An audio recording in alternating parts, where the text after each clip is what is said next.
Hello, Ram Ram. Fitness की इतिहास या चॅनलमध्ये स्वागत आहे तुमचं. आणि आजचा जो आपला विषय आहे तो म्हणजे असा विषय आहे ना, की बरेच फिटनेस इन्फ्लुएन्सर याच्याबद्दल बोलतात, पण इतके बोलून सुद्धा आपल्या लोकांना याबद्दल अवेअरनेस नाही आहे. तो म्हणजे असा आहे की तुम्हाला टायटल बघितल्यावर कळालं असेल किंवा थंबनेल बघितल्यावर तुम्हाला लक्षात आलं असेल की मी कोणत्या विषयावर बोलणार आहे. तर मेन मला सांगायचं आहे की सगळ्यात मोठा आणि जो महत्त्वाचा बॉडी पार्ट आहे त्याच्याकडे आपण दुर्लक्ष करतो, तो म्हणजे लेग्स वर्कआउट.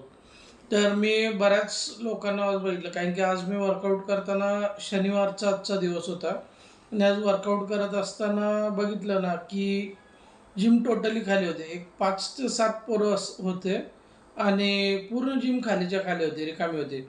तर बऱ्यापैकी रोज मी जसा वर्कआउट करतो मंडे टू फ्रायडे, तर बऱ्यापैकी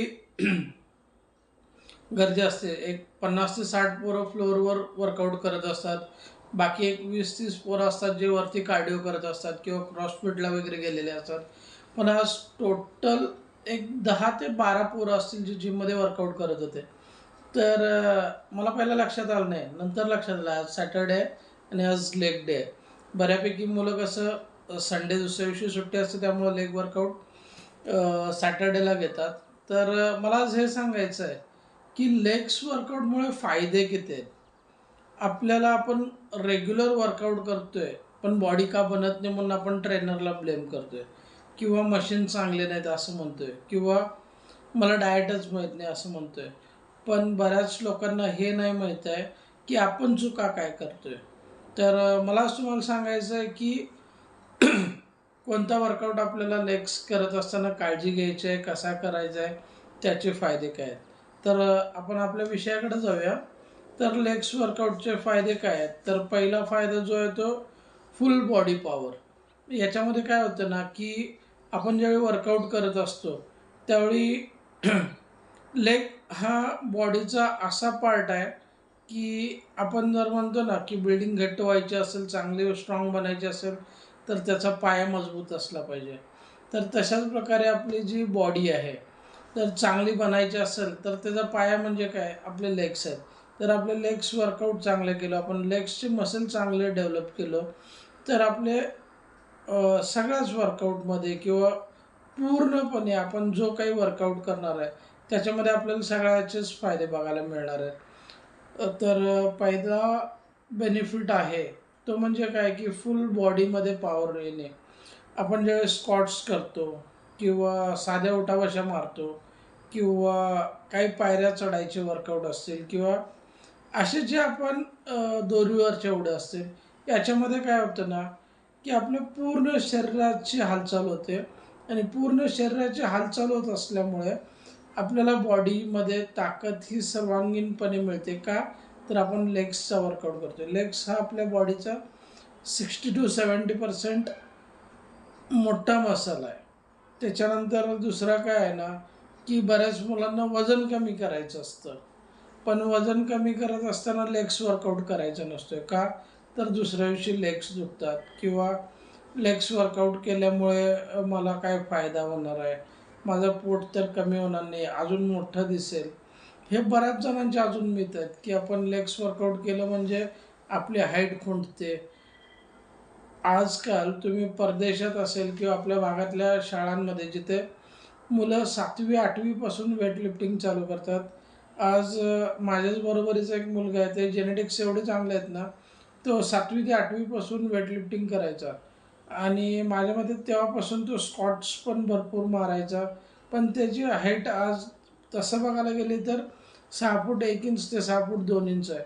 म्हणून मला बऱ्याच लोकांना सांगायचं आहे की स्क्वॅट्सचा वर्कआउट केल्यामुळं हाईट खुंटते. हा बऱ्याच जणांचा म्हणजे असं एक हे आहे ना की बाबा स्क्वॉट्स केलं म्हणजे हाईट खुंटते, असं कधीच नाही होत. हाईट ही आपल्या जेनेटिक्सवर डिपेंड असते. आपण कसा वर्कआउट करतो, आपण आपल्या बॉडीला कसे पोषक तत्त्वे देतो याच्यावर डिपेंड असते. त्याच्यानंतर तिसरा मुद्दा जो आहे तो म्हणजे balance and stability. Balance and stability म्हणजे काय, आपल्या जर पायांमध्ये चांगली ताकद असेल तर कोणताही वर्कआउट करत असताना आपण पाय रोवून एके ठिकाणी व्यवस्थित थांबू शकतो. आपण बायसेप मारताना, ट्रायसेप मारताना किंवा कोणतंही शोल्डर वर्कआउट करत असताना आपण बॉडी आपली मूवमेंट नाही होत. एका ठिकाणी जर पाय रोवून थांबलो ना तर तिथं आपण पाय रोवून चांगली पायाची ताकद लावू शकतो. त्याच्यानंतर काय आहे ना की बॉडी बनण्यासाठी सगळ्यात महत्त्वाचा जो मोठा पार्ट असतो म्हणजे तो म्हणजे आपले हार्मोन्स, आपले ग्रोथ हार्मोन्स. आणि जर मेल ग्रोथ हार्मोन काय आहे ना टेस्टोस्टेरॉन, आणि टेस्टोस्टेरॉन जर वाढवायचं असेल तर लेग्स वर्कआउटशिवाय पर्याय नाही आहे. त्यामुळं लेग्स वर्कआउट हा करायलाच लागतो आपल्याला. जर आपल्या बॉडीमध्ये चांगला टेस्टोस्टेरॉन जर तयार होत असेल तर आपले मसल्स ग्रोथ होण्यापासून कोणी थांबवू शकत नाही. त्याच्यानंतरचा बेनिफिट आहे लेग्स वर्कआउटमुळे कार्डियक हेल्थ आपली डेव्हलप होते. कार्डियक हेल्थ म्हणजे काय आहे ना की जसं आपण बॉडीचा सगळ्यात मोठा पार्ट आहे लेग मसल, त्यामुळं काय होतं की पूर्ण बॉडी आपली काम केली जाते. याच्यामध्ये उठाबशा मारायचे असतील किंवा दोरीवरच्या उड्या असतील किंवा लंजेस मारतो आपण, लेग प्रेस मारतो, त्यावेळी काय होतं ना की आपल्या शरीरामध्ये असलेली पूर्ण ताकद आपण लावतो आणि ती पूर्ण ताकद लावून आपण वर्कआउट करतो. त्यामुळं आपल्या बॉडीमधले जेवढे सेल्स आहेत, वेन्स आहेत, टिश्यू आहेत, ह्या सगळ्यामध्ये प्रॉपर ब्लड फ्लो व्हायला सुरुवात होतो. आणि ती जी हार्टबीट असते ती ब्लड फ्लो होत असतो, हा प्रॉपर पद्धतीनं होत असतो. त्यामुळे आपली कार्डियक हेल्थ पण सुधारते.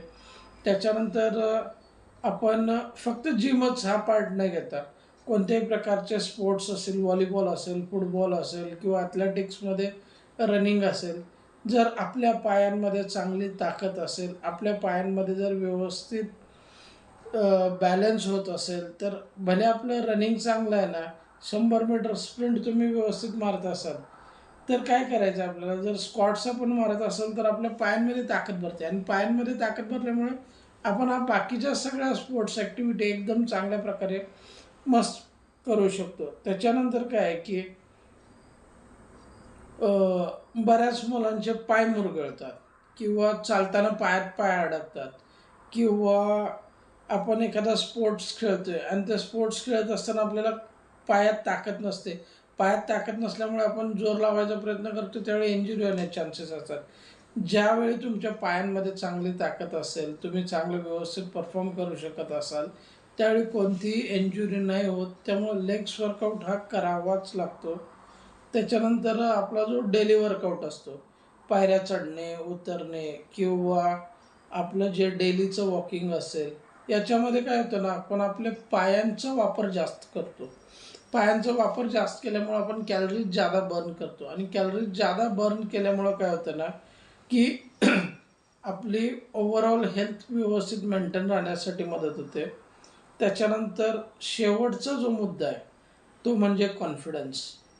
जर तुम्ही प्रॉपर पद्धतीनं जर वेट मारत असाल, इगो लिफ्टिंग नाही म्हणत मी, जर प्रॉपर पद्धतीनं वर्कआउट करत असाल लेग्सचा आणि तुम्ही प्रॉपर स्क्वॉट्स मारत असाल तर मी गॅरंटी देतो तुमचं टेक्निक बरोबर असेल ना, आज तुम्ही 50 किलो, 60 किलो, 70 किलोनं मारताय, पुढच्या वेळी तुम्ही 100 किलो, 120 किलो, तुम्ही 120 किलो, 150 किलोपर्यंत जे स्क्वॉट्स जात आहे, तुमचा कॉन्फिडन्स लेवल वाढलेला असतो आणि त्यावेळी तुम्ही चांगलं परफॉर्म करत असते. का तर तुम्हाला एक चांगला कॉन्फिडन्स आहे की बाबा मी प्रॉपर वर्कआउट करावलो आहे, आठवड्यातून 2दा लेग्स ट्रेन करावलो आहे. लेग्स ट्रेन केल्यामुळं काय होतं ना, तुमचं टेस्टोस्टेरॉन वाढतो. टेस्टोस्टेरॉन वाढल्यामुळे बाय डिफॉल्ट तुमच्या अदर ॲक्टिव्हिटीजमध्ये तुम्ही चांगले परफॉर्म करताय. जर तुम्हाला शोल्डर मारायचा आहे, तुम्ही प्रेस मारताय, तर तुम्ही असं जर हालत असाल तर काय उपयोग नाही आहे.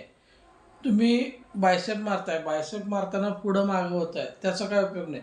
जर तुम्ही प्रॉपर स्क्वॉट्स मारत असाल, तुमच्या पायांमध्ये प्रॉपर चांगली ताकद असेल, तर तुम्ही कितीही वेट उचलला तरी तुम्हाला त्याचा कमरेवर लोड घेऊन झुकणे, हलणे असे प्रकार नाही होत. त्यामुळं मला अजून पण तुम्हाला सांगायचं आहे, लेग्स वर्कआउट स्किप करू नका. एखाद्या वेळेस स्किप झाला तर तो बरं, तुम्ही वजन जास्त उचलू नका. पाय हे आपल्याला एंडोरन्स वाढवण्यासाठी दिलेत. बाकी वजन उचलायसाठी आपली पूर्णपणे बॉडी आहे. हातानं तुम्ही उचलू शकता, पाठीने तुम्ही अंगावर वजन घेऊन पुढं चालू शकता किंवा शोल्डरमध्ये ताकद असेल तर उचलू शकता. पण आपल्याला काय करायचं आहे, मसल डेव्हलप करायचे आहेत. मसल डेव्हलप करत असताना इगो लिफ्टिंग करू नका. तुम्ही वजन कमी घ्या, रिपिटेशन थोडेसे जादा मारा. तुमचा मसल तेवढाच टोन, तेवढाच चांगला पंप होणार आहे.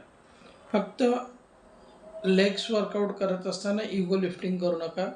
याचे डिसॲडव्हान्टेज खूप आहेत, त्याच्यावर पण मी एक व्हिडिओ बनवणार आहे. आता लेग्स वर्कआउटचे ॲडव्हान्टेज तर मी तुम्हाला सांगितलेले आहेत पूर्णपणे. त्यामुळे मी आशा करतो की जे लोक माझा हा व्हिडिओ बघतात ते लोक लेग्स वर्कआउट कधी मिस नाही करणार. आणि लेग्स वर्कआउट जर मिस केला तर नुकसान कोणाचं आहे? तुमचं स्वतःचं. डाएटला पैसा खर्च केलेला असतो, वर्कआउटला जिमची फी दिलेली असते, वर्कआउटसाठी वेळ देताय तुम्ही आणि इथं येऊन काय करताय? मंडे टू फ्रायडेपर्यंत तुम्ही प्रॉपर वर्कआउट करताय. सॅटर्डे लेग्स डे असतो, स्किप करताय आणि नंतरला म्हणताय अरे माझी बॉडीच नाही होत आहे. तर लेग्स चांगले असतील तर अप्पर बॉडी पण चांगली बनायला वेळ नाही लागत. त्यामुळं लेग्स वर्कआउट स्किप करू नका. व्हिडिओ आवडले असल्यास व्हिडिओला लाईक करा, शेअर करा आपल्या चॅनलला आणि आपल्या चॅनलला सबस्क्राईब करा. धन्यवाद. जय महाराष्ट्र मित्रांनो.